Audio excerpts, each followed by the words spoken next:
मित्रों, मैं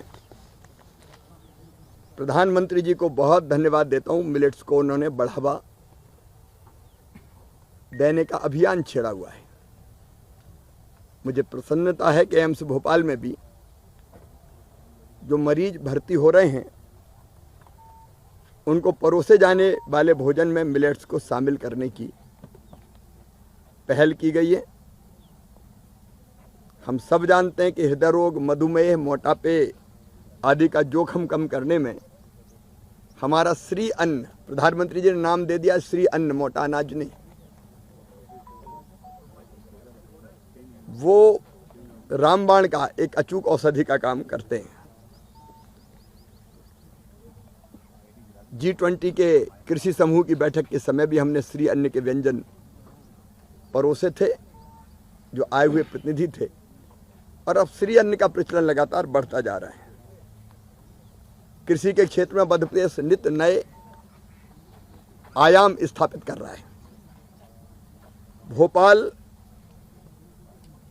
पास्ता जिस गेहूं से बनता है, तेजस, जिसकी देश के 7 राज्यों में जबरदस्त डिमांड है, वो उगाने का काम कर रहा है। कठिया गेहूं के नाम से भी ये जाना जाता है।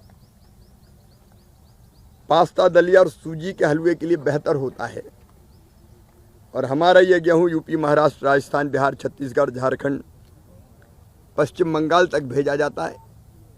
इसमें iron, protein, vitamin A, zinc का ये बड़ा स्रोत है।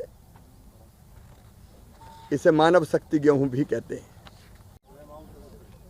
18 फरवरी को कूनों में फिर 12 चीते और आ रहे हैं। अभी जो चीते हैं वो स्वस्थ हैं, लगातार उनका ध्यान रखा जा रहा है। और आज ही मैं चीता प्रोजेक्ट की बैठक कर रहा हूं, क्योंकि चीता केवल चीता नहीं है। चीता जो हमारे देश से समाप्त हो गए थे, प्रधानमंत्री जी के आशीर्वाद से पुनर्स्थापित हो रहे हैं। और मध्य प्रदेश अब चीता स्टेट भी है, लेकिन चीता उस पूरे इलाके की अर्थव्यवस्था को बदल देंगे। इसलिए पूरे क्षेत्र में इंफ्रास्ट्रक्चर का विकास, पर्यटकों के लिए सुविधाएं, चीता मित्र बन रहे, जो चीता की रक्षा का संकल्प ले रहे हैं। लेकिन वह किन किन चीजों की संभावनाएं हैं जिससे रोजगार के अवसर बढ़ें और चीते हमारे सुरक्षित रहे, उनका परिवार बढ़ता रहे। इसलिए चीता प्रोजेक्ट की मैं आज समीक्षा करूंगा। और प्रतिदिन अब लगभग 2 लाख से ज़्यादा लोग वहाँ आकर श्रद्धा का प्रकटीकरण करते हैं। महाशिवरात्रि के पावन पर्व पर अनेकों कार्यक्रम होंगे। 21 लाख दीप लगाए जाएंगे जनता के द्वारा। और उज्जैन की अवंतिका की छटा अद्भुत होगी। जो अंधे हैं वो देख नहीं सकते, वो भ्रम फैलाने की कोशिश कर रहे हैं। अब फोर्टिफाइड चावल पोषण के लिए जरूरी है, लेकिन उस चावल को प्लास्टिक का चावल, कांग्रेसी कितना झूठ बोलेंगे आखिर, कितने भ्रम फैलाएंगे आखिर। अब ये तो कुकृत्य है, पाप है, पाप। दिग्विजय सिंह की दोबारा इसलिए पाप है ये कि आप भ्रम फैला दो तो लोग वो चावल ही ना खाएं फोर्टिफाइड, जो उनके स्वास्थ्य के लिए बेहतर है। ऐसे ही एक बार इन्हें पिछले चुनाव के पहले जो हमने जूते दिए थे, कहने लगी ये पहनोगे तो कैंसर हो जाएगा। अब ये कांग्रेस का केवल मानसिक दिवालियापन नहीं है, ये कुटिलता है। लेकिन कुटिलता के साथ साथ ये जनता के साथ छल है, प्रपंच है।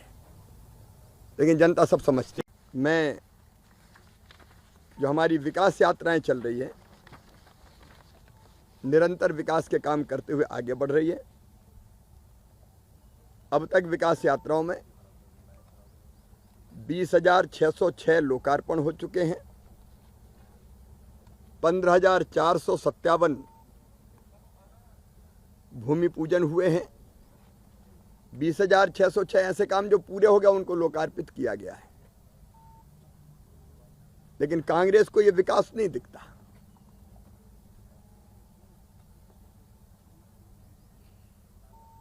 अब वो देखना नहीं चाहते तो नहीं दिखेगा, लेकिन जमाना देख रहा है।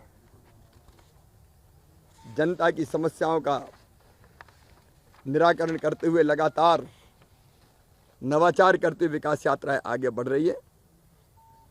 आज एक नवाचार का मैं जिक्र करूंगा। देवास जिले में मेरा स्कूल स्मार्ट स्कूल, ये अभियान जन सहयोग से चलाया जा रहा है और 1700 प्राथमिक तथा माध्यमिक स्कूलों में स्मार्ट क्लासरूम बनाने का संकल्प लिया गया है।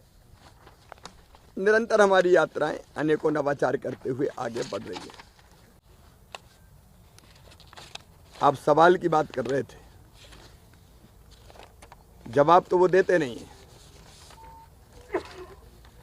लेकिन सवाल उठ रहे हैं इसलिए कि एक और महा झूठ पत्र बनाने का अभियान अभी उनका चल रहा है। तो पहले के झूठ पत्र को मैं बेनकाब कर रहा हूं। कांग्रेस ने, कमलनाथ जी ने